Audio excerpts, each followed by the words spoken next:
Mesdames, Messieurs, bonjour et bienvenue au flash de 10 sur la RTB. Le Premier ministre Paul Kabatieba a reçu en audience le vice-président pour l'Afrique et l'océan Indien du groupe aéronautique européen Airbus. Adi Akoum a échangé avec Paul Kabatieba sur le partenariat qu'Airbus entend nouer avec la compagnie nationale Air Burkina. Un partenariat qui va permettre à la partie burkinabé d'étendre ses services.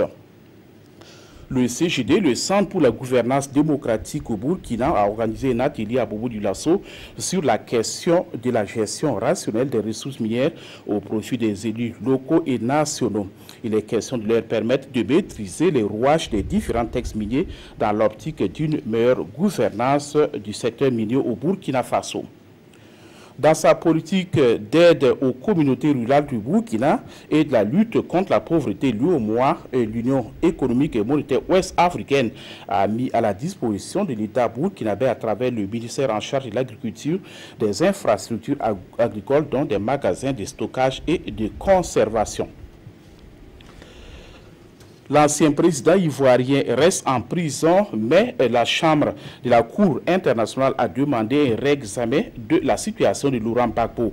Détenu depuis plus de 6 ans à La Haye, Laurent Gbagbo avait fait appel en mars de la décision de la CPI de le maintenir en détention durant toute la durée de son procès pour crime contre l'humanité. Le juge de la chambre d'appel évoque des erreurs lors du premier jugement. Le procès, qui s'est ouvert en janvier 2016, pourrait durer plusieurs années. Et pour terminer aux États-Unis, c'est le mercredi prochain que le fils aîné du président américain Donald Trump Jr. sera auditionné par la Commission de la justice du Sénat. Il va devoir s'expliquer sur la rencontre très controversée à laquelle Paul Manafort, à l'époque directeur de campagne du futur président, a lui aussi assisté. C'était à la Trump Tour en 2016 avec une avocate russe. Et l'objectif avoué était d'obtenir des informations compromettantes sur Hillary Clinton.